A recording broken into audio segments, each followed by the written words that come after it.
শুভ মকর সংক্রান্তি উপলক্ষে তোমাদের সকলকে জানাই অনেক অনেক অনেক প্রীতি শুভেচ্ছা অভিনন্দন। শুভ দুপুরবেলা আমরা এখন খেতে বসে গেছি। পিঠে দেখতেই পাচ্ছ কী কী পিঠে নিয়ে বসেছি। সেদ্ধ পিঠে আর দুধ পুলি পিঠে আর হচ্ছে খেজুর গুড় আর ওই বাঁধাকপির তরকারি। তোমরা কে কী পিঠে খেলে অবশ্যই কমেন্ট করে জানিও। তো চলো খেয়ে নেওয়া যাক। আবার দেখা হচ্ছে পরের ভিডিওতে। ওকে, টাটা, বাই বাই। শুভ মকর সংক্রান্তি উপলক্ষে তোমাদের সকলকে জানাই অনেক অনেক অনেক প্রীতি শুভেচ্ছা অভিনন্দন।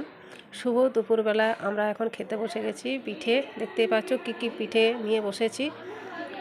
সেদ্ধ পিঠে আর দুধ পুলি পিঠে আর হচ্ছে খেজুর গুড় আর ওই বাঁধাকপির তরকারি। তোমরা কে কী পিঠে খেলে অবশ্যই কমেন্ট করে জানিও। তো চলো খেয়ে নেওয়া যাক। আবার দেখা হচ্ছে পরের ভিডিওতে। ওকে, টাটা, বাই বাই।